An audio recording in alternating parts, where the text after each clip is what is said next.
Hey, welcome everybody. Welcome everybody. It's so nice to see all of our STEP grantees represented here today. I'm glad to be able to welcome you to the STEP Program Annual Performance Reporting webinar. Today is April 12th, 2022. Looks like everyone's got their audio connected, so we'll go ahead and get started with our standard disclaimer.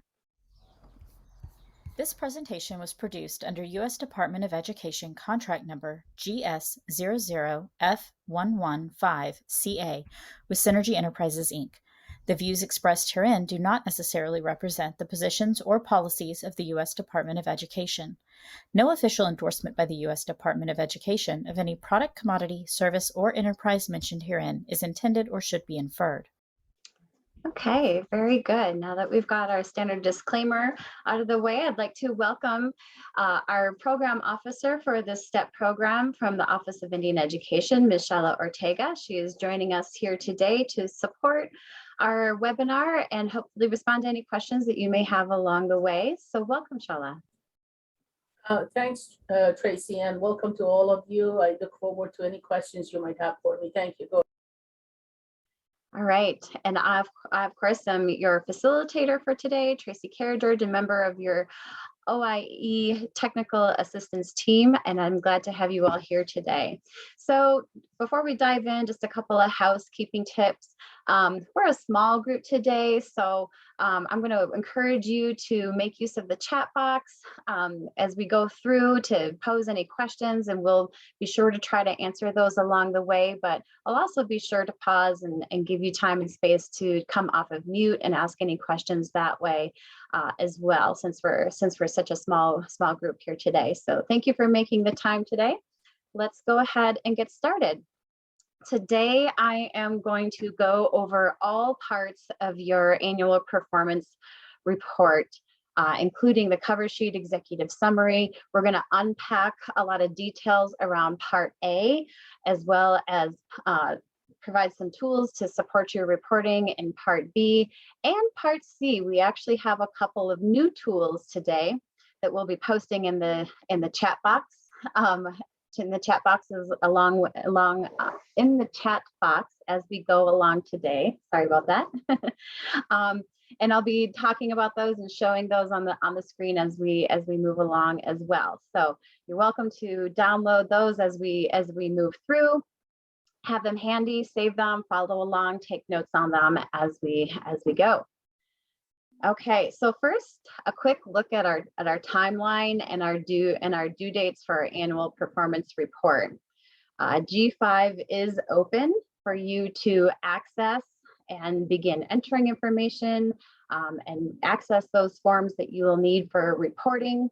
Today is April 11th, 2022, the date of our annual performance reporting webinar. So thank you for joining. And of course, coming down the line, just around the corner is April 29th, the due date for submitting your APR. And I think, Shala, did you want to say a few words about the submission time? Yes, I do. When you go into G5 to start working on your various segments of your report, APR, ABC, whatever it is, you'll notice that there is a dear grantee or dear colleague letter attached to that package, and in that letter we have a different submission deadline date for the time. That deadline date should have been 4:30:59 p.m. Eastern time, like you see here. If you don't get confused, if you see a different deadline time, it's the 4:30:59 ET that you should go with. That's all I wanted to tell you. So if you have any questions when you see that attachment in G5 when you're filling out your form for APR, just let me know and I'll clarify it again for you. Thank you. Thank you for that, Shala. And I see we have our first hand up of the day. Allison, did you have a question? Yes, I'm in G5 right now, and under current report packages, it's blank. There isn't a place to go to, like where Shala said, where you click on the package and look at a letter. There's nothing listed under current report packages. are you able to see any of the segments we're going to cover today? There are no current report packages available for me to click on. Last year's annual performance report is there, but the current reporting package where you go in there and then you initiate and you create and all that, You it's don't see not that. there.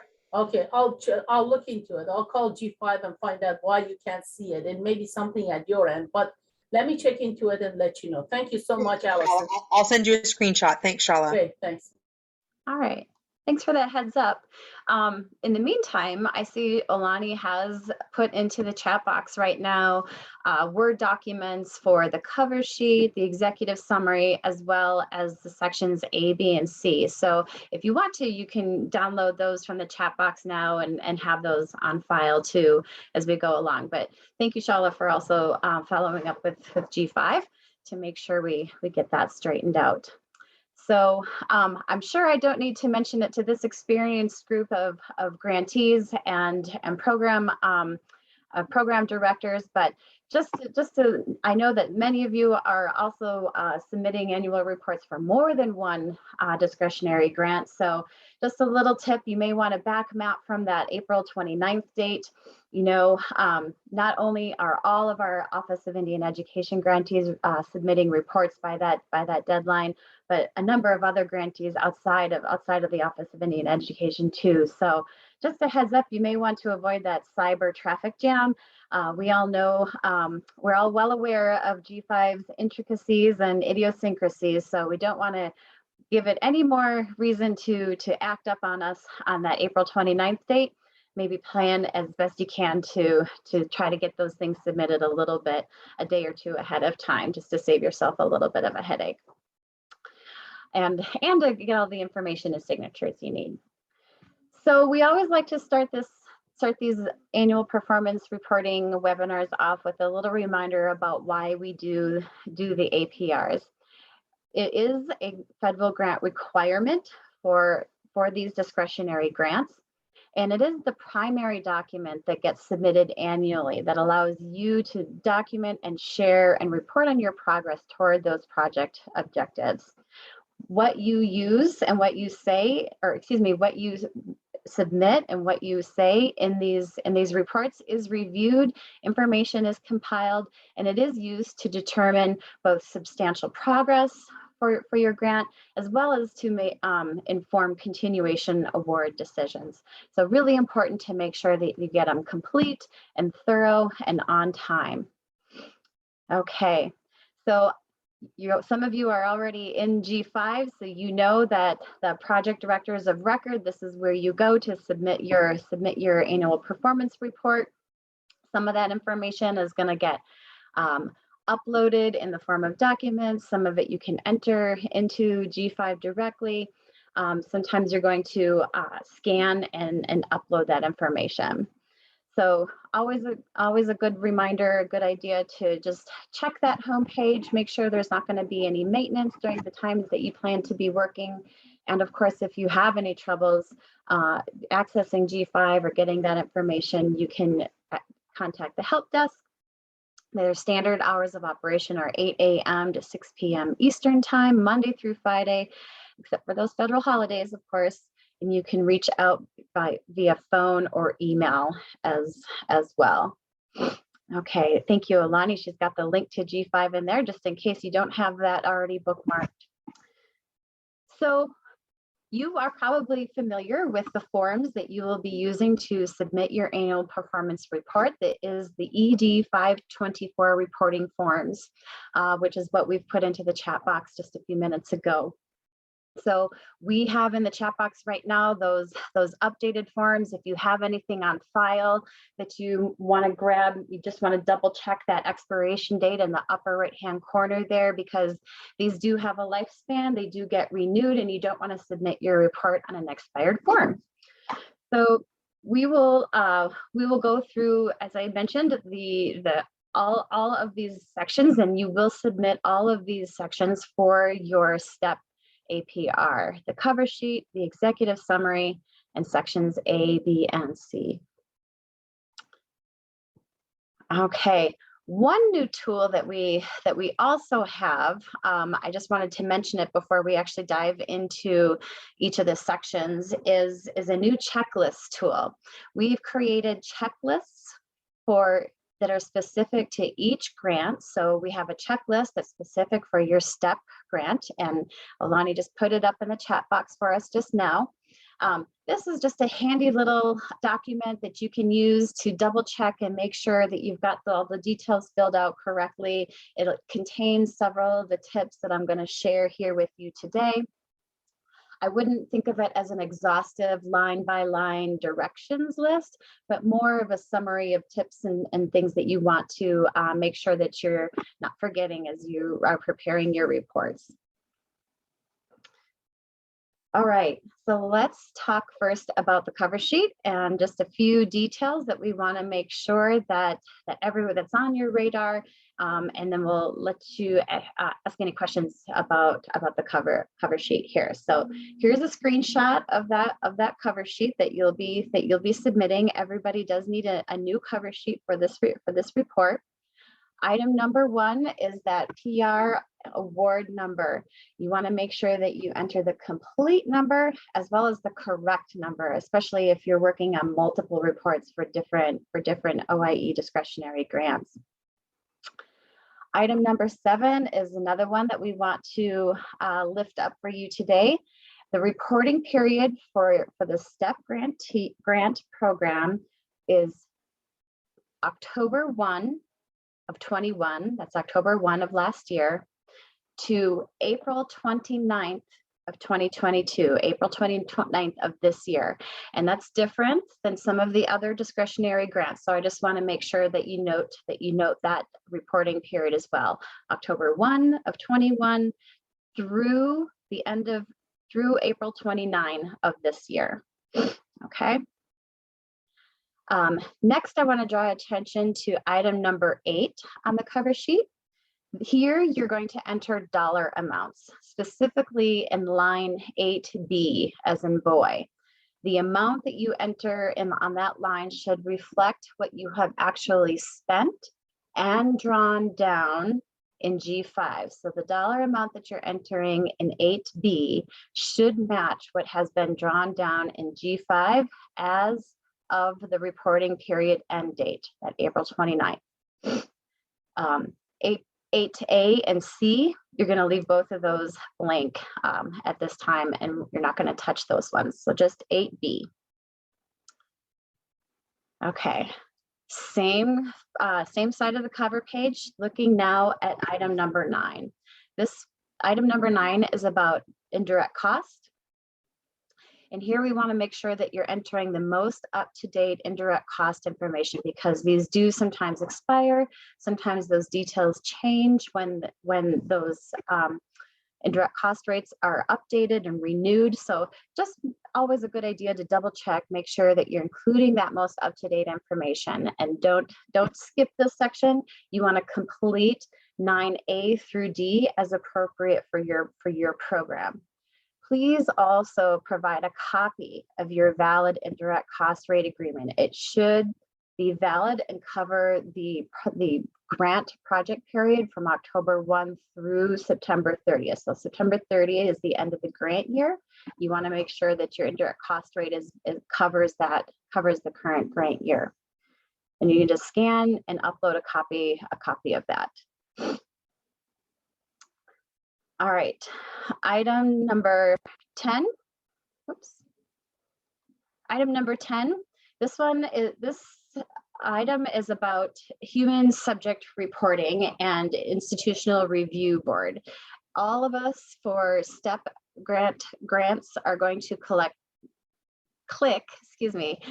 not applicable.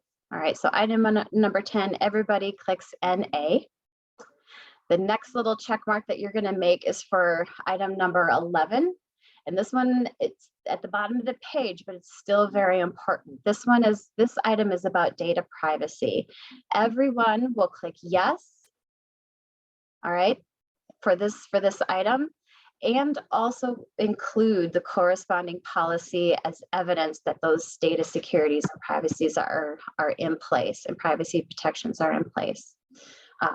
Often these policies are found in an employee handbook or other similar kind of document. You can just scan or excerpt a copy of that and upload it into G5 along with Section C. Before you go, there's a question from Allison. Would you take a look at that? Sure. Thank you, Allison. April 29th is the date of the financial information and not 3/31. Yes, so that is our reporting period and budget period for this grant through 4/29. I'm sorry for interrupting. I just don't know how I'm supposed to have the exact numbers, the date that it's due. I have to request that kind of information from my financial department, and I was under the impression this was going through March 31st, and so I've already submitted my request to finance for all of my numbers as of March 31st, but you want me to make sure it's April 29th? Here's what we're going to do, Allison. In reality, you're not going to have your numbers ready from your finance department through April 29. That's when your APR is due. So do the best you can and report the numbers you have up to that point, whether it's March 31st or April 15 or later. But in there, mention in your budget section, mention that it is up to that point for the budget section. Okay, But your reporting, your APR reporting is through April 29, 2022. Because the cover sheet is only on the funds that have been drawn down from G5. Right. But the budget in Section B is all of the stuff that I've actually spent and obligated that may or may not have already been drawn down from G5. Okay, there are two different things. That's why I want to make sure I understand correctly. The budget section, or the section that you actually, in the budget section, the portion that is actually drawn down would be up to the point where you've drawn down funds.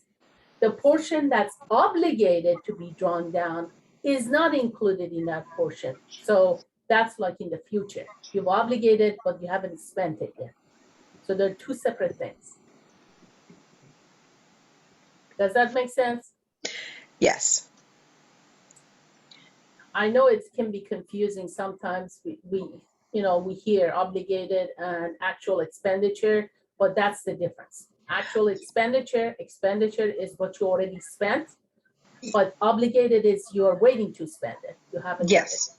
Great. I mainly the confusion was that the reporting period is through March 31st, yet it was stated that we had to have numbers as of, it says 4/29. So I was like, For the entire reporting, it's April 29. For the budget piece of it, you have depending on when you get it from your finance, you can go up to April as late as you can, or if their cutoff is March 31st, then that's what you use for the budget section.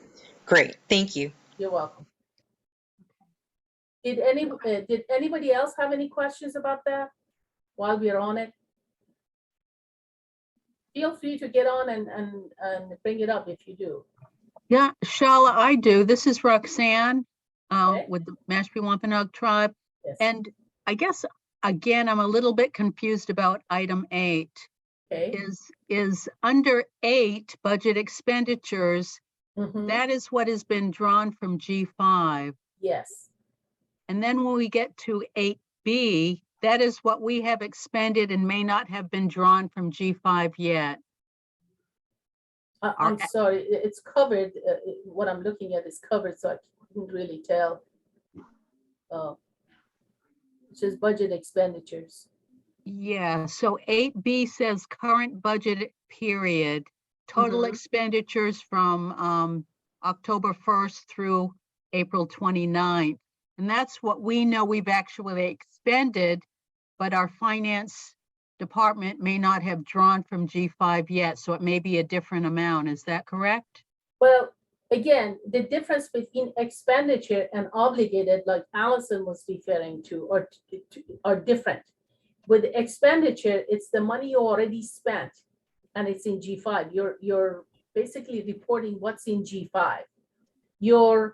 The obligated portion won't show up in G5.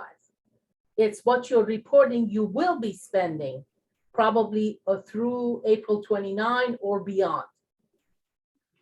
So those are the two kind of separate numbers you're reporting, and they may not be exactly the same. So in your budget, the breakdown in your budget section, you may have one set of say totals for your expenditure and obligated, and in the cover sheet we're looking at for current budget period, you may be just reporting what you drawn down with what you've drawn down from G5 only. Does that make sense to you? Yes, I believe so. It sounds like it's not quite hitting the mark here. Yeah, Okay. because our finance, The problem is with G5 is that it only shows what you've already spent. You know, you went to the bank, you cashed the check, and it shows you cashed the check, right? Yeah, Now, you received more money than what you're cashing, right?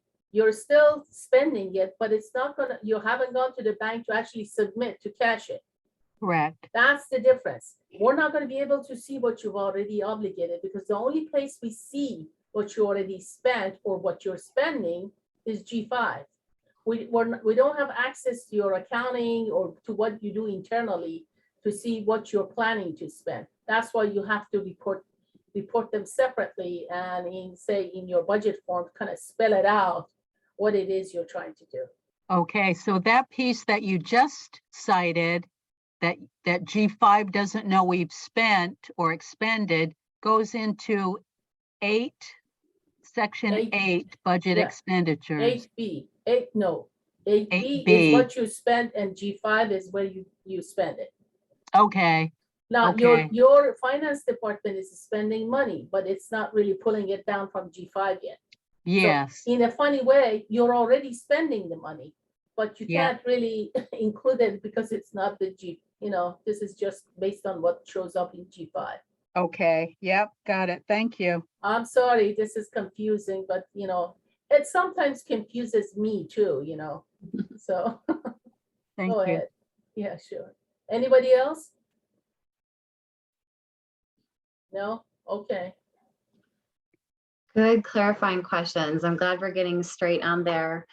So item 8 will reflect what G5 says. And then when we get to the budget reporting piece in section B, as you'll see when we go through the tool, there's some additional information that we provide in that section. Okay, I think we've got through item 9, the indirect cost rate, and I see there's a little bit of chat discussion going on, getting some clarity around that. Again, making sure that no one has to, the human subject in IRB question, item number 10 is NA, but everybody will click yes for item 11 related to data privacies and protections. And please do also provide that a copy of that policy in your APR as well. Okay, looking at the back of your cover sheet now, item number 12 asks, are complete data on performance measures for the current budget period included in the project status chart? So your project status charts are that section A, those tables that we fill out. But on the cover sheet, item 12 wants to know if all the data are complete and reported on in your APR. So if yes, you can just simply click yes in this section and we're good to go. If no, if you don't have all the data for all of your GPRA measures and for all of your project measures, and there are some circumstances where that may be the case, you will click no and then indicate what date that information will be available. So our actual grant year will continue through September 30, and then towards the end of the year in October, you'll be asked to provide an update to your APR. So it may be that you don't have the information now, but it might be available before the end of the project year. So we'll talk about some of the nuances around this when we get to section A, but for now, we want to make sure that we're all clear and have an understanding of how item 12 on the cover sheet should work. So a little quiz for everybody here. an example in a scenario, and the question is, should the grantee indicate yes or no for item 12 on the cover sheet? So the scenario is that this grantee has a project measure that reads, each year the program will secure data sharing agreements with at least one partner LEA as measured by complete signed agreements. And then there's a couple of bullet points. The grantee and 2 partner LEAs are in negotiation stage for developing agreements. The partners have mapped out a timeline that projects finalized agreements to be signed in August. So for this APR, it's due on April 29th. Would this fictional grantee report yes or no for item number 12 on the cover sheet? See, Allison's got her answer in the chat box. I'm wondering if anyone else agrees or has a different point of view. Kara says no, the data will not be available. And you are both correct. The answer is no. So this grantee would click no or check off no for item 12 on the cover sheet. And then they would indicate on that cover sheet when the data would be available. And according to our scenario, that's projected to be around August of this year. All right, good. One more. So in this example, we're looking at a GPRA measure, actually. So this one might look familiar to you. And then a couple more bullets of context beneath that. But same question, should this grantee indicate yes or no for item 12 on the cover sheet? So in this case, we're considering a GPRA measure that reads the number of work-based learning experience programs created as a result of the capacity built during the STEP grant. So in this case, the tribe has suspended in-person meetings and continues to operate virtually. The grantee has recruited partners for work-based learning programs. Curriculum development for work-based learning is moving forward, although the programs are not being implemented. So I see we've got a few responses in the chat box for saying no. Allison remarks, they will need to indicate if they will have the information by October 2022. Well, actually for this one, we say yes, that the grantee can still report on this measure. Okay, so there's still information to provide. Data will still be reported for this GPRA measures, and even though there may not be any new work-based learning programs in operation, the grantee can and should still report on the measure. Okay. So when we get to section A, we can talk a little bit more about that explanation of progress and information that you might want to include on there. But for the cover sheet, in this case, the grantee would still report on this measure, and provided all the information was available, indicate yes for item 12. I'm sorry to interrupt, but I'm misunderstanding, because the question is if the item is complete, are complete data on performance measures for the current budget, and I don't see how is this complete. Well, we're still going to report on the measure and indicate in that and describe it in section A what information has what progress has been made. But as Sarah kind of made a note in the chat box too, the idea of this is that none will exist this year. Yeah, let me pop in okay. If it's helpful. Thank you. The idea with this example would be if you know that you're not going to have any at all this particular year, this is what this grantee would know. And so they're able to go ahead and report 0 because they know that we're not ultimately going to actually accomplish any this year, but we're doing tons of things to make sure that next year we do have some. So they would go ahead and report the 0 because they have that quantitative data, and then give that explanation of progress narrative, explaining, hey, this is all the different things we're doing to work toward that. We're just not going to actually have any this year. I hope that Okay, helps. so The difference it's being no the change in word complete. quantitative. Yeah, it's the word there, complete data. That right there, it's like this task isn't complete. So how would you have complete data? But you're saying the Right. task wasn't designed to be complete in the first year, so Yeah, and what it it's a has to do yes. with, yeah, on item 12, it's basically specifically asking you have complete quantitative data. If you do, great, report it. And for many of us, you're not going to have complete quantitative data because you have another 6 months of activities that you're doing, and that's totally fine. But if you already have some that you know, this is my final answer on the quantitative reporting, you can go ahead and complete that portion of your report. What we do in October is just updating that information.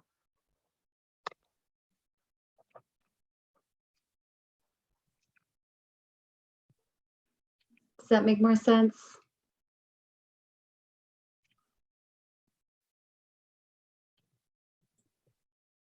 Allison, if it's an issue with reporting and the confusion is about the word complete here, report what you have and in terms of the numbers. If you don't have anything, put down 0. And then in the explanation of progress, just explain what you have put in place to, I don't know, complete this process by say August 2022. Does that help? I see her responses in the chat box there. Yep. Okay. Very good. Good questions. Thank you. Okay, so the final item that we just want to make sure that we emphasize here on the cover sheet is to make sure you get that that signature of your authorized representatives. You might want to let them know to expect this form so that they know to expect it and that they'll be around so you can get that required signature. You don't want to get caught without being able to secure that detail on your report. So once you get all that information entered into your cover sheet, you get that signature from your authorized representative, then you can copy and upload that completed cover sheet into G5.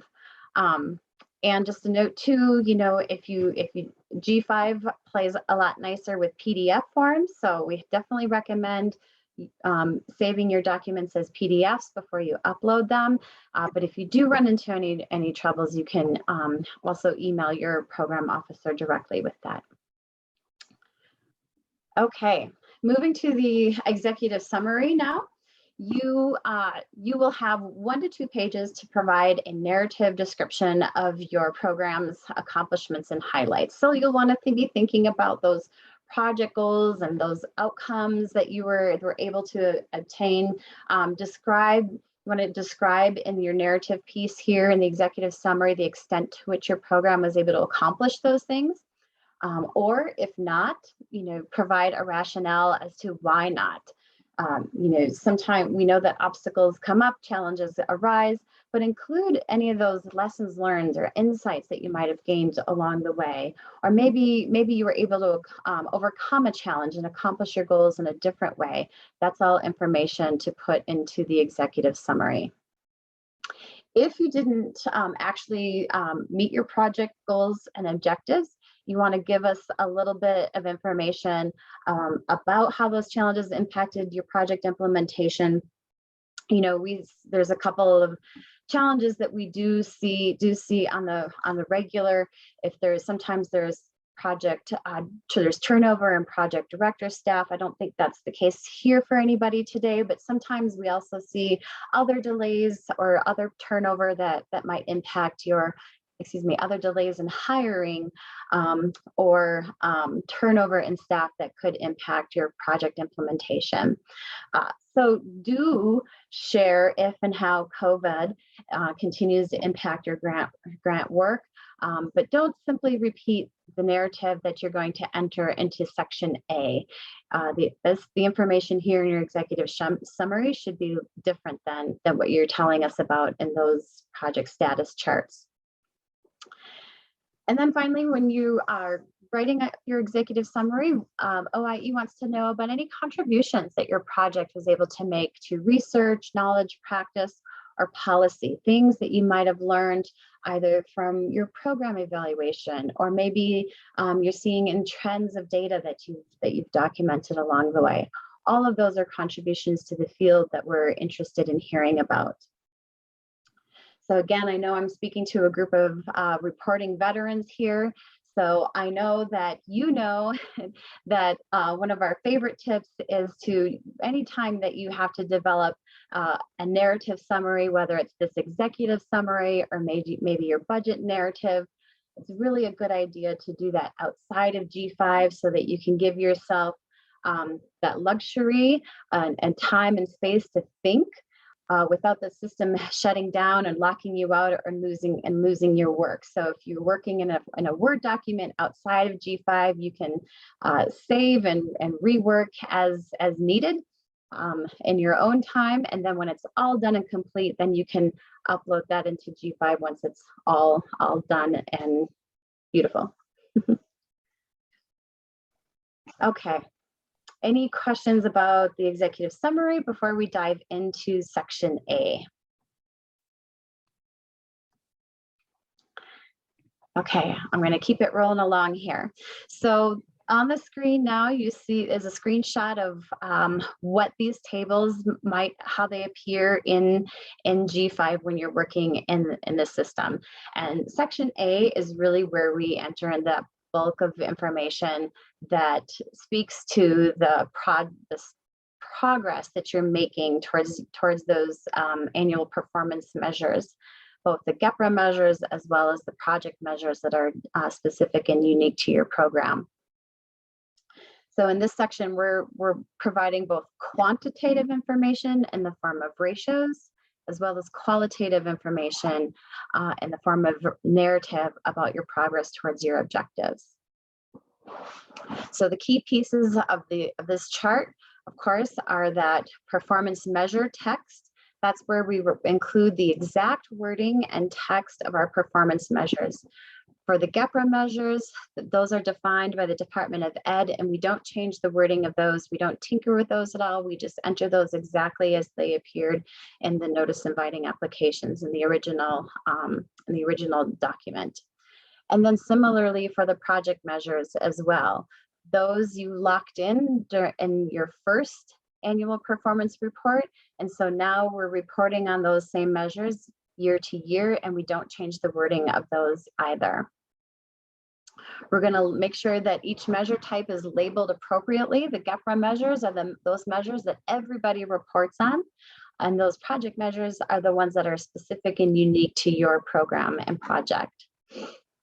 Now, remember, we enter the quantitative data that we enter is only in the form of ratios. So for target, for our project measures, we enter both a target and an actual performance ratio. Only for our project measures, we enter target and actual. For the GPRA measures, we enter only an actual performance ratio. And you'll probably hear me say that a few more times here in this coming section. But right below this table is of course the little section that is the explanation of progress. There's a little space there where you include your narrative that speaks to those measures that you've listed in the table above. Okay, so here's what a table might look like once you get it filled out. And we're going to dive first into our GPRA measures and really unpack these really specifically so that everybody knows exactly what they're reporting in their ratios. So the text of the GPRA measure will of course go there. Oopsie. Sorry, I thought I had a little button. They are labeled GPRA, GPRA, and then you'll see on the screen here that I actually have X's indicating that no information is entered in these columns or in these boxes because this is a GPRA measure. We're only entering ratios into that actual performance ratio data. Okay, so these should look familiar to you. These are all the GPRA measures and the exact wording that are defined for our STEP grantees. Now, our STEP grants are a little bit unique in that some of these everybody will report on, and there's a couple that only one of you will report on. And that's all according to what you submitted in your original proposal. So on the screen, you see GPRAs A, B, and C marked with asterisk. Everybody reports on GPRAs A, B, and C.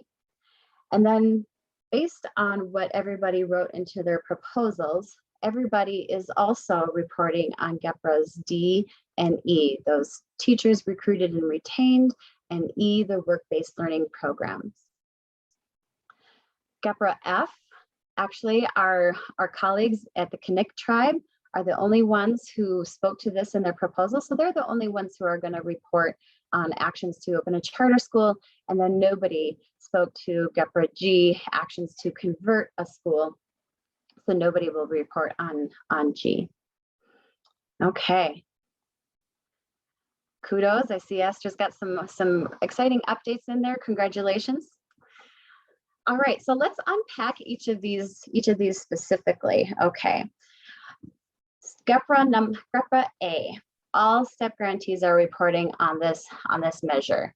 This one is about the number of capacity building activities offered by the tribal education agency for either the state education agency or the local education agency. So for this ratio, you're going to count the number of activities that you consider to be capacity building that were offered by your tribal education agency. So you get to decide what counts as capacity building. You're going to count that number. That becomes your top number. And then the bottom number for this ratio is 1. And that's true for everybody. The bottom number for this ratio is 1. And in fact, the bottom number for all your GPRA ratios will be 1, which you'll see as we go through. GPRA B is similar to A. This measure is about the number of capacity building activities, in this case, offered by the state education agency or the local education agency. So here again, you will need to determine what counts as capacity building activity and how you're going to count that. You'll want to tell us about that and explain that in your explanation. Can I ask a quick question about this? Please. So here's a question. We just did an equity series, a month-long series, 4 or 5 different meetings with them, with our local education agency, our county office of ed. We recruited all the people to do it, to talk about Native American culture. So that would be under the previous GPRA measure. But because they hosted it and they recruited the teachers to attend it, is that this one then instead? So Allison, a follow-up question would be, the equity series, was that being delivered to you as the TEA, or was it being delivered to the LEA? It was the TEA recruited the people to deliver the information. So we had Native American authors and teachers and things like that to discuss Native American culture. However, we didn't have the capacity to organize everything. They were helping us with all the technology, and the LEA like helped us with it, with like the recruitment of the teachers from all the different schools to attend this, and like they had to sign up so they could get credit, like the continuing education credit. And we didn't have the capacity to do all of that. So they did all of that, and they were teaching us how to do it. So, but we got all the people on the cultural side. So I'm like, I don't know if I can count them for both because we did different things. What do I do with that? My honest opinion would be, I would count it as the first one, because while the LEA definitely helped you, the audience were the teachers. So the audience were members of the LEA. So even though they were helping you, you were really delivering the content, and the audience was the LEA. Whereas this second GPRA is really talking about when the audience is you, the TEA. Okay. So that would honestly be more like if the LEA was offering a training and they let you and your staff participate. Yeah, what they helped us with was designing this, like designing the surveys for the response afterwards, and then all of the technical stuff for the teachers to sign Right. up to get their CE credit and all of that. So, because we didn't have that understanding of how to do that. Right, and Allison, in the explanation of progress for the first one, capacity building by the LEA, you want to mention that you Okay. did receive help from the LEA, so they get credit for it. But Okay. as I think it was Sarah who explained it, you just want to make, the number refers to the whether you implemented the action or whether the LEA implemented the action. Okay. Thank you. Thank you. Thank you all. Okay. So you're going to count those number of activities and then put that number over 1 for this ratio. Okay. And everybody reports on that GPRA measure. GPRA C. Before you move on, I'd like to know if anybody else has any questions. Sure. Yeah. Let's just wait a minute. Okay. Is this clear to everyone? You all have any questions before we move forward? Go Clear. ahead, Roxanne. Clear? Okay, very good. Anyone else? I guess it's clear. Okay. Yeah, and maybe we could just for the sake of being thorough too, jump to here's an example actually of what this might look like if this was filled out for GPRA's A, and B. So we have the we have the exact wording here. We have them measured, or excuse me, we have them labeled appropriately, GPRA as GPRA measures.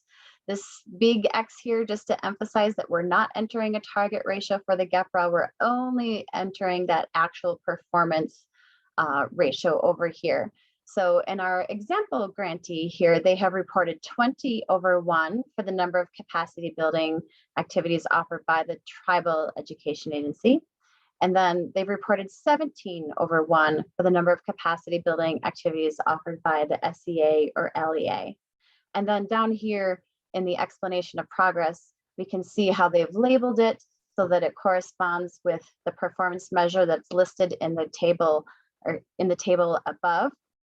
For the sake of space and efficiency, I've put, GPRA's A and B in one project status chart, but you might actually have them in separate charts, and that's totally fine. But the explanation of progress, the narrative piece, has labeled it very clearly so that we know what information corresponds to what measure. And we can see here that there's some text sort of explaining how they arrived at those numbers of 20 and 17 for the number of activities. Okay. Let's just pause a minute and make sure there are no questions.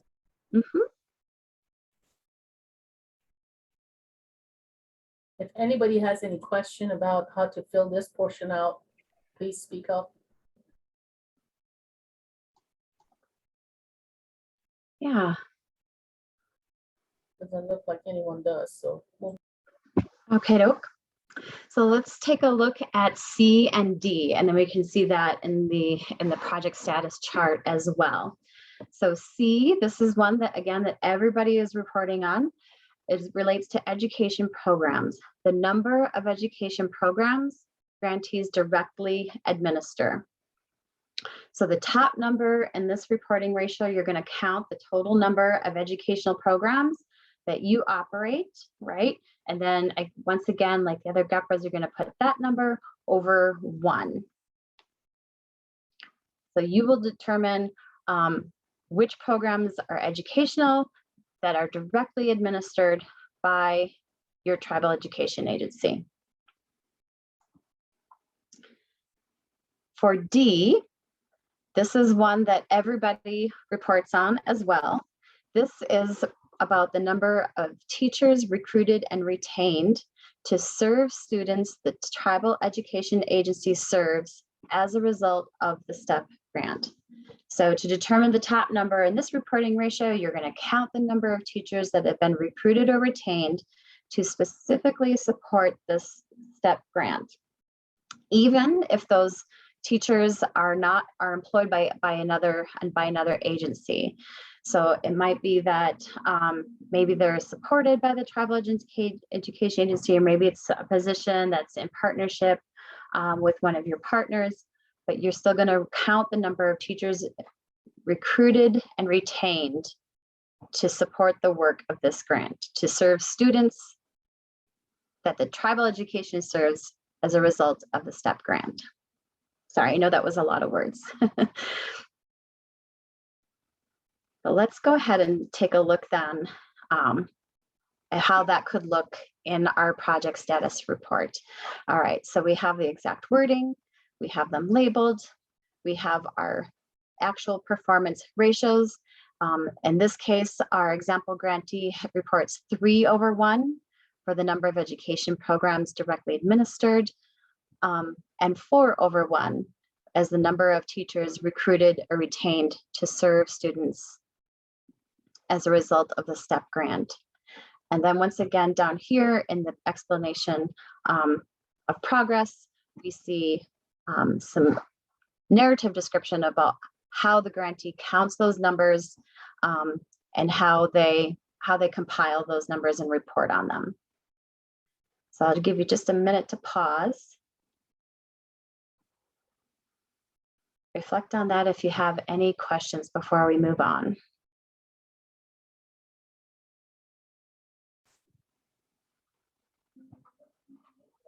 Okay. Very good. You're welcome. Yes. Happy to clarify.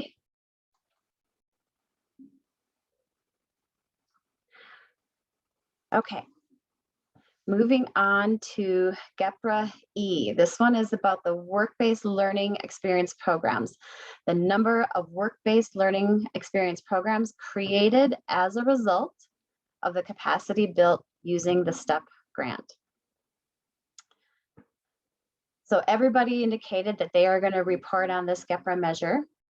And for the top number in this GPRA, the top number in your ratio will be the number of work-based learning programs created.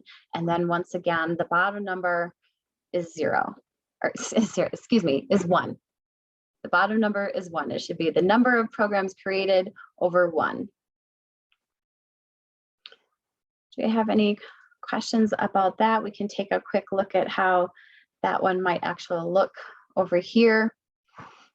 Okay, so we see everything filled out. In my example on the screen now, it has just the one GPRA measure and an explanation of progress down here. And you can see in this explanation of progress that it describes how this sample grantee is counting each partnership as separate work-based learning experience programs.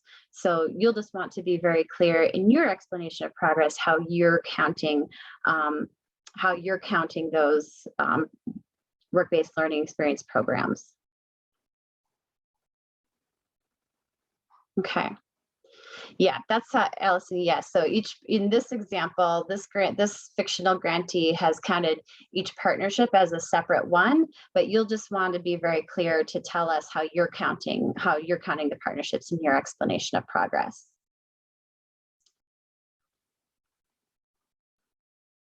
Got it. All right. Okay, so almost through the GPRA measures here. So at GPRA measure F is about actions to open a charter school, and this one is only reported on by the Connect tribe. So this is just for you. If you're not working with the Connect tribe, you don't have to report on this one. But this is asking you to report on the number of actions by the tribal education agency to build capacity to open a charter school.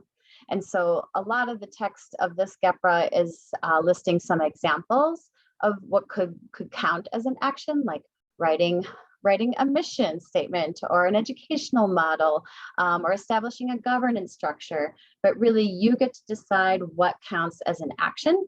You're going to tally up those activities and then report that number over 1 as your ratio.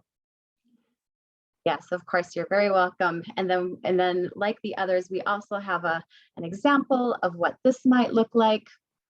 I know it's a long one to fit in that little bit of space there for the performance measure, but in this example, this fictional grantee has reported 8/1, and then very clearly down here in the explanation of progress, just listed and labeled what actions they've counted to arrive at that number 8. All right.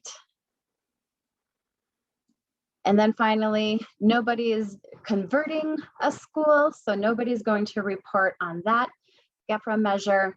But before we move on to some examples with project measures, are there any questions about what we're reporting here?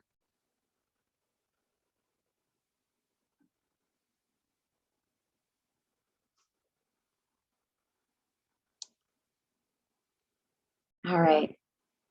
Of course, you're welcome. Happy to provide some examples, and we actually have a few more examples too that we want to go through, both of some project measures as well as some examples of from your actual APRs of explanations of progress.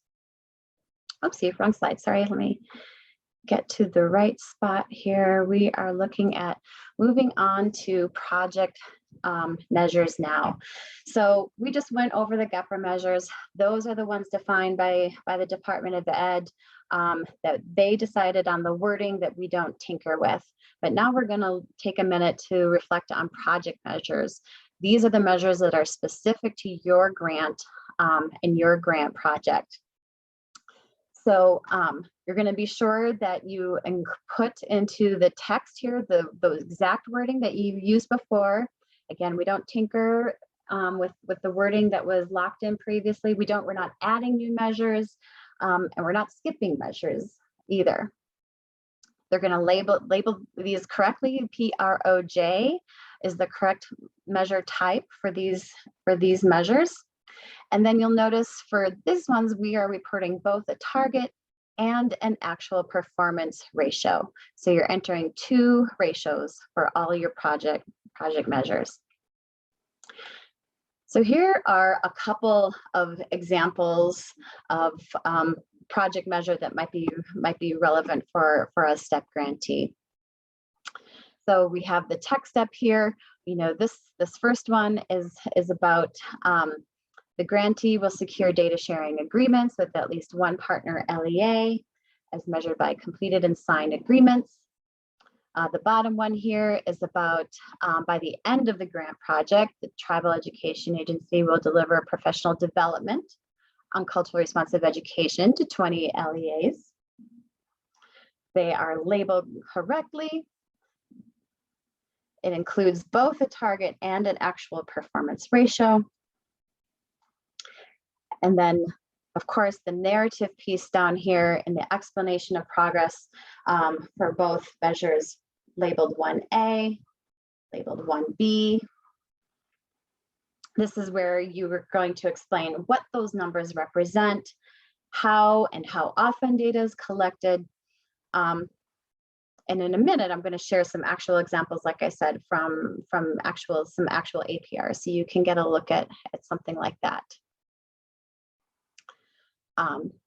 Okay, any questions about the project measure? What we're filling in? Just to add something here, the example where it shows 0 ratio for the actual performance data for the 20, for the services that are being offered to 20 different LEAs. If you don't have anything to report and you're reporting 0, you want to be as thorough as you can in explaining why you didn't have any to report.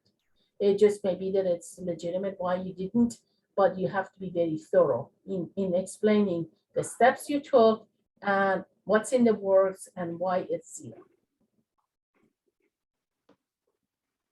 Thank you.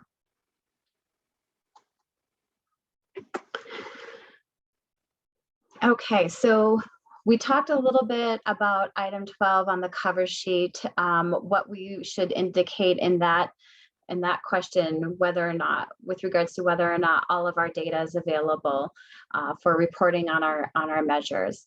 And I mentioned that here in section A is where we get a little bit more nuanced about that. So on the screen, our current reporting period, as we said at the beginning, is October 1 of last year through April 29th of this year. In your project status charts for section A, right, data that are unavailable now for your annual performance report, but will be available by the end of the grant year, is September 30, should be noted with 999. So you don't have it now, but you will have it before the end of the grant year or by the end of the grant year. That's a 999. If the data will not be available or will not exist by the last day of the grant year, September 30th this year, then you report a 0. And we have a couple of examples just to test our understanding of that here as well. So these will look familiar. Here's an example in a scenario. And the question is this grantee going to indicate 999 or 0 in their project status chart for section A? So this is the example of a project measure where each year the program will secure data sharing agreements with at least one partner LEA as measured by completed and signed agreements. So this grantee has 2 partner LEAs and they're in the negotiation stages. The partners have mapped out a timeline that projects finalized agreements to be signed by August. Is this a 999 or is this a 0? So we got 3 votes for 999, and you are absolutely right. So this data will be available in August, which is before the end of the grant year and before those updates are due in October. All right, let's consider our other example now. Same question. Is this grantee going to report 999 or 0? By the end of the grant project, the Tribal Education Agency will deliver professional development on culturally responsive education to 20 different LEAs. By the end of the grant project, the TEA will deliver professional development on culturally responsive education to 20 LEAs. So in the first year, the TEA developed a professional development series on culturally responsive education. And then in the second year, the Tribal Education Agency delivered professional development to 4 LEAs in the first 6 months. I'm seeing my votes coming in. Looks like we've got a vote for a 999.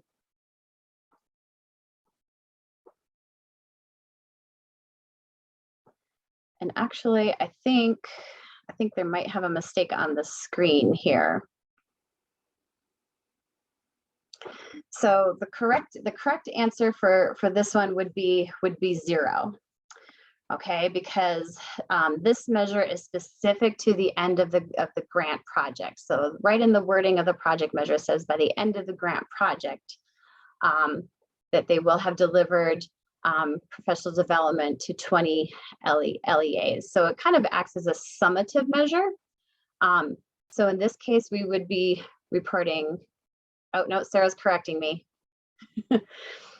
So sorry. Yeah, this one's actually going to be 999, and it is tricky. Y'all are right. The reason it's tricky is even though it is summative, that's saying, okay, our goal is to hit that 20 by the end of our grant project. But each year we're still going to report our progress. So if in year 1 we get 4, and then maybe by end of year 2 we're up to 10, and then maybe by the end of year 3 we've made it to 15. We're reporting that progress each year. That 20 is our ultimate goal. So your goal, is by the end of the grant project. So this is a well-written project measure because it does tell you that timeline for when we expect to hit our ultimate goal, but you still want to report your progress each year until we get there. And, we're thinking about that. when you're reporting that ratio, so your goal ratio would be 20/20, because ultimately that's how many you want. And then each year as you report your actual, so like this particular year, hopefully by October, when we update our data, you've actually accomplished all 6 of these PD sections. So you'd end up reporting in your actual 6/20, because you accomplished 6 thus far with your ultimate goal of 20. And that way across your APRs each year, it's showing that progress towards your ultimate goal. Yeah. Thank you for providing that clarification, Sarah. Are we, just to be clear, okay, so Allison asks, yes. When you report 999, it's 999 over 999, because we're always reporting in ratios. Very good. Okay, so moving along here, I'm keeping an eye on our time. Just a few tips with our explanations of progress here. So you want to be able to provide that information that demonstrates how you are making progress towards that goal. So in the example that we were just looking at, we would explain a little bit about, what is happening, what is taking place, what professional learning was delivered, and how we're working towards that ultimate goal of 20. If targets were not met, we wanted to provide an explanation of why and include some steps that we're taking to address that problem or issue. You'll want to be sure to include in your explanation of progress how you're collecting information to report on those measures. Tell us about the frequency of your data collection or tracking, and describe any measurement tools that you might be using as well.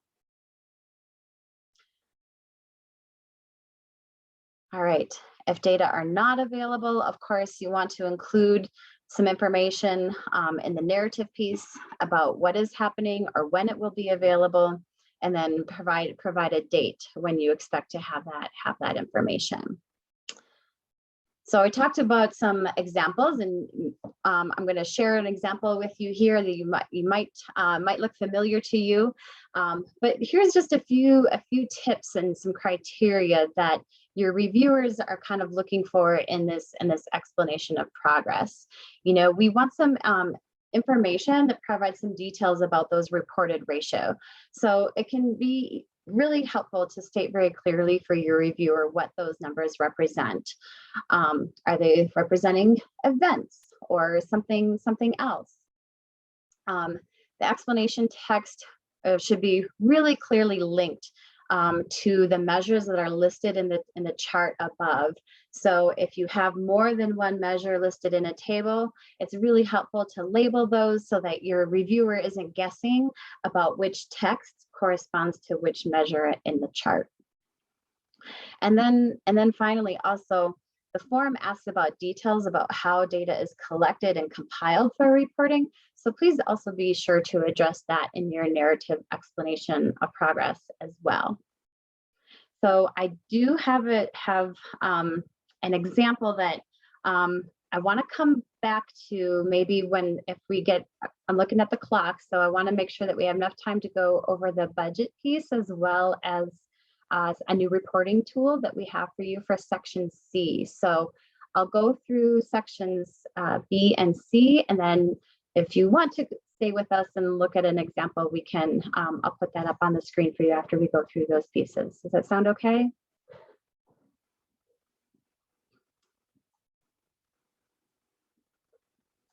Okay. All right, so we're going to take a look at section B right now, which is your budget section.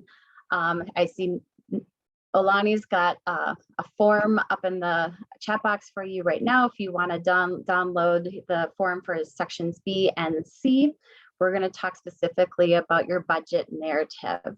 So in addition to some actual numbers and a reporting tool that we have to support your reporting in this section, you're going to write a narrative and describe your spending for the entire grant period. Ideally, you'll organize this section by budget category. Those categories are listed in the optional budget reporting tool. That again also makes it really helpful for your reviewer to connect text with those numbers if you can clearly label those categories. And again, too, helpful to write this outside of G5, your narrative piece, so that you're not working against that mechanism that times out in G5 and you won't lose your work. But here are some reminders about what you're going to be reporting in the budget narrative section. So this is where you report on funds that are expended and obligated, even if they're not reflected yet in G5, okay, through the end of the reporting period, April 29th of this year. This is why we often recommend, tracking your own expenses, sometimes alongside your fiscal offices. As we were speaking to earlier, sometimes it can take a while for expenses to post or be drawn down. But if you know you've spent some money, then you have record of that and you can provide an accurate report in your budget section. You want to speak to the frequency of drawdowns taking place in G5. Hopefully they're happening at least once a quarter. But if they're not happening, you can talk about why they're not and what steps are being taken to remedy that situation. You may also talk in here about how you're tracking those expenditures independent of your budget office to ensure accuracy in your reports. And then you'll want to tell us about any challenges that you may have faced either during the pandemic or launching your programs. Many of you are building programs from the ground up. And then also address any carryover funds or budget cuts that you may have experienced. All of that information is going to go into your budget narrative. Regarding carryover, we do encourage you and strongly encourage you to use all of the dollars that you've been allocated in appropriate ways that furthers and supports your project objectives. If you're using the optional budget reporting tool, that's a really great tool that helps you project out for the remainder of the year any funds that you might have available.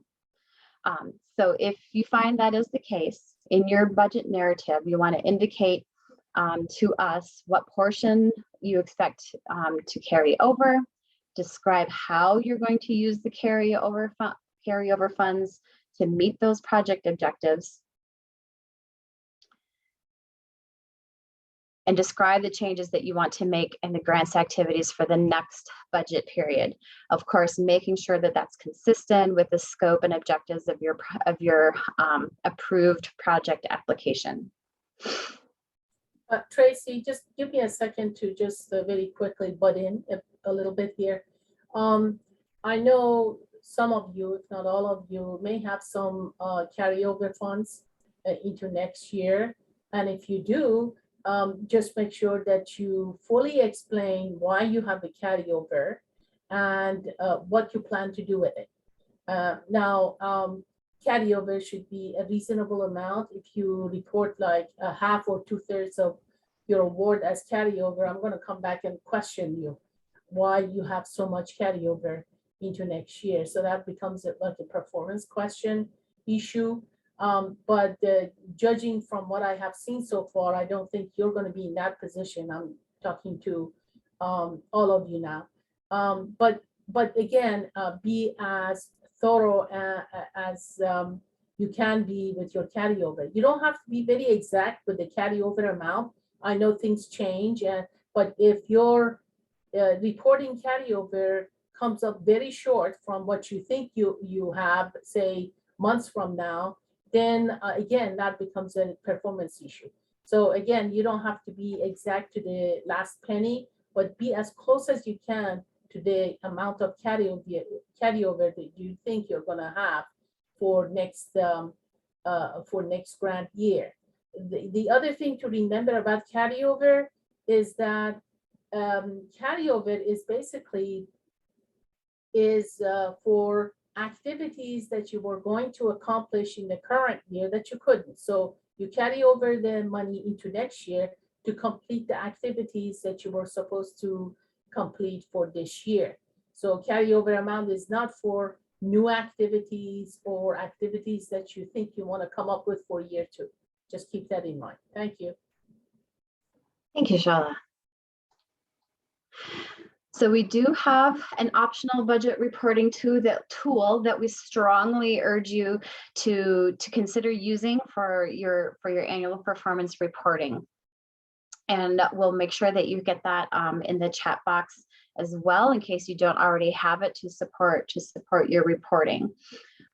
This tool is populated with some formulas. So all you have to do is plug in the numbers into those highlighted areas that you see there.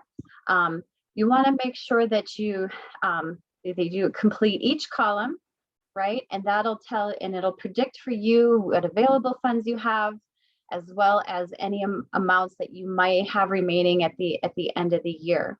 In addition to those numerical entries that you're going to make, there's also two fields that ask for some text. So please don't skip those if you're using this tool. And if you're not using this tool, we do ask that you include all of the information that is in this tool in your own format. So providing a rationale for why those funds are available, as well as intended use of those remaining carryover funds, as Shala was just saying. Just, here in the tool, a couple of sentences, a few statements to add that, and then you can flesh that out in your budget narrative. Tracy, could you scroll down to the bottom of this form? Down here? Just scroll down.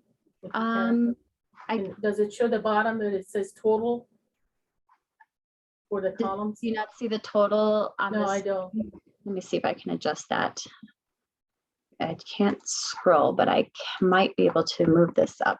Oh, yeah. Okay, good. Yeah, I just want to go to the total. I just want to point out that the approved budget total should be the same as everything else that's added, including your carryover. So you cannot be spending more than what your approved budget was in terms of the total. So just keep that in mind. If you give me two different totals, one for the approved budget, but then somehow you move down to these other columns, and with the last one you end up having something that's more than your approved budget, then I'm going to come back and question what happened.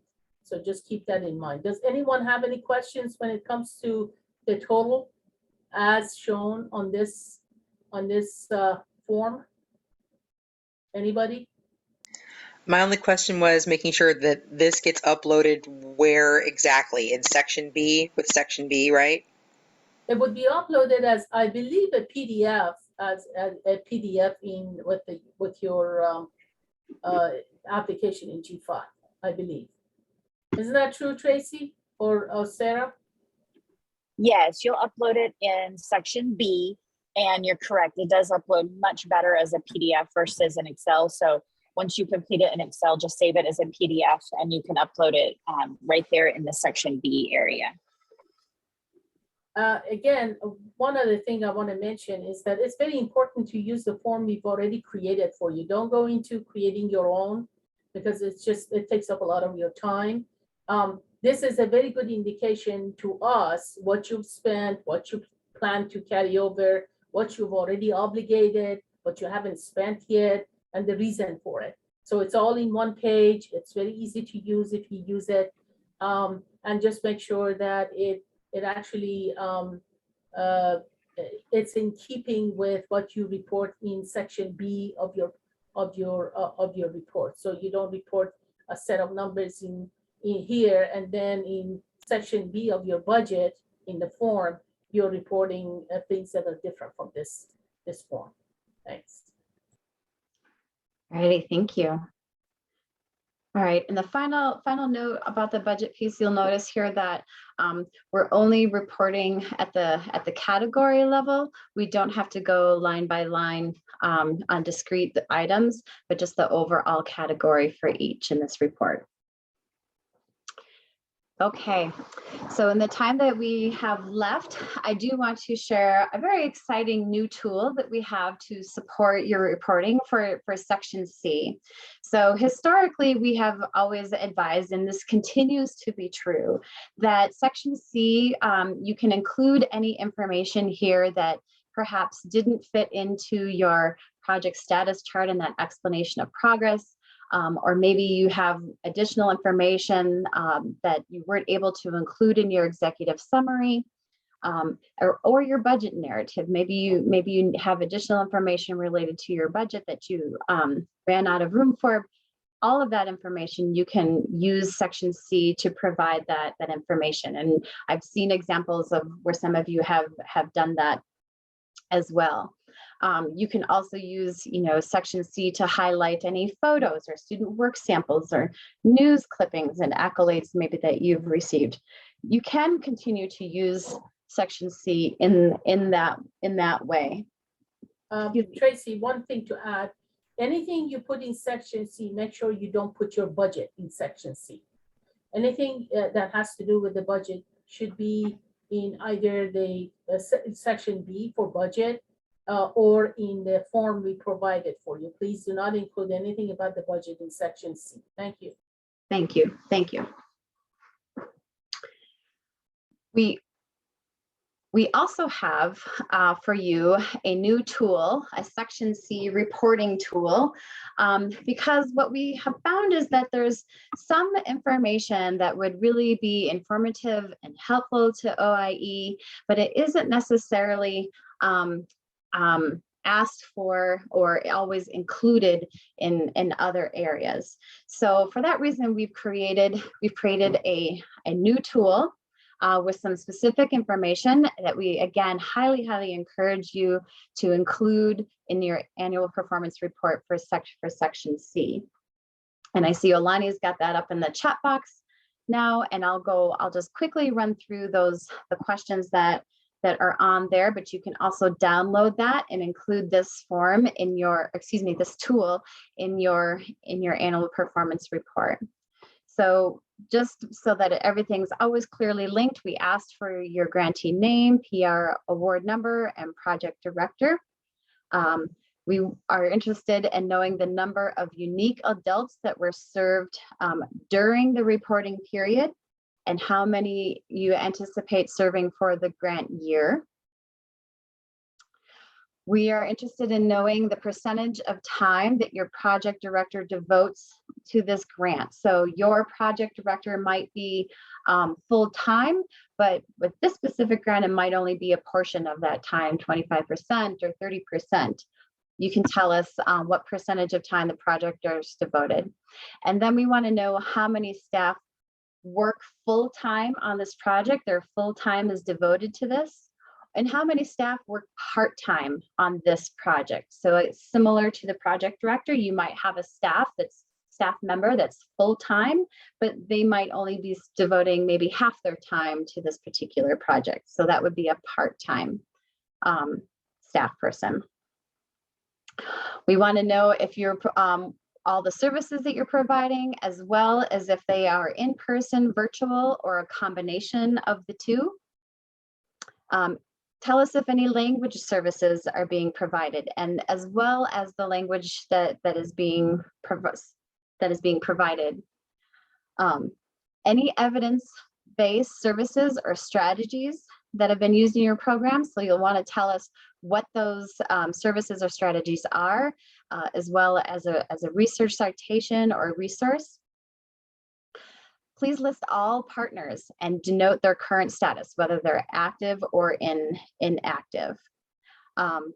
Provide any details about key personnel changes. If there are not any, you can go ahead and state no changes.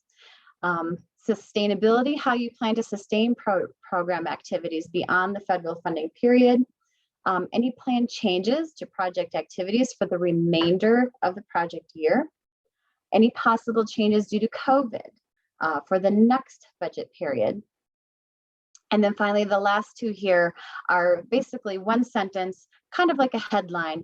We want to hear about your greatest success in this reporting period, as well as the greatest challenge that you faced in this reporting period. Not an essay, just one sentence. Okay, so as well as that reporting tool to provide that specific information, you can still use section C to provide some of the other information that we talked about, you know, any insights or lessons learned, additional details about grantee activities. A note about continuation awards. Of course, we mentioned at the top of the hour that the information that you provide in these annual performance report is used to make those continuation awards, and OIE makes every effort to make sure that those are processed by the start date of your anticipated budget period. However, if any of our APRs are late or have missing information, that can lead to a delay in processing those continuation awards. So OIE will make sure to update you about any carryover requests, but remember, we can't assume that those carryover requests are automatically accepted or approved. We have to wait for the approval from OIE on that.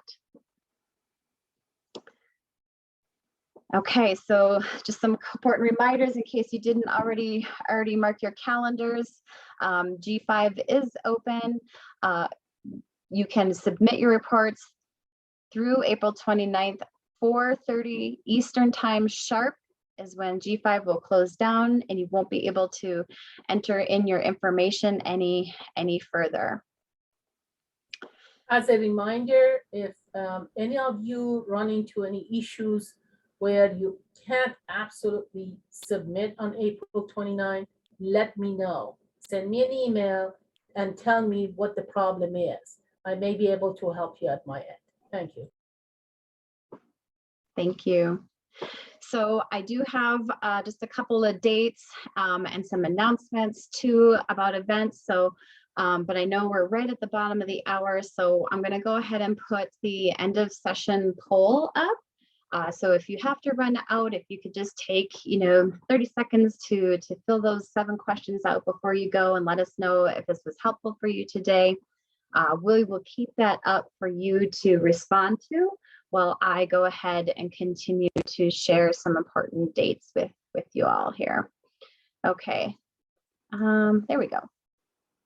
So first, you will have another opportunity if you have questions about the APR. If you come away from this and you start to get into it and you have some questions, there are the office hours at the end of the month. Of course, that's right up against the due date for the APR. So you might want to join us later this week for our talking circle, April 13th from 3 to 4 p.m. Eastern. We will be addressing some of the issues around our performance report there as well. And then, of course, if you want some individualized support or have some specific questions about your grant, you're always welcome to make an appointment, an individual coaching appointment with your technical assistance team. And we'll go ahead and put that scheduling link in the chat box for you as well. Hopefully by now, most of you have heard about the project directors meeting coming up in May. All project directors are required to attend, so we really look forward to seeing you here. Our theme for this year is celebrating the 50th anniversary of OIE's creation, so we're very excited about that. And I know I'm going to see some of you there. We've been chatting with you already about sharing some of the great work that you're doing. Also, deadline for our student artist competition is fast approaching. So we're very excited about this, the return of the student artist competition. It's been on hiatus for a little while, but in celebration of the 50th anniversary of OIE, we are reinvigorating this. We have started to receive submissions in these categories for art, writing, and video.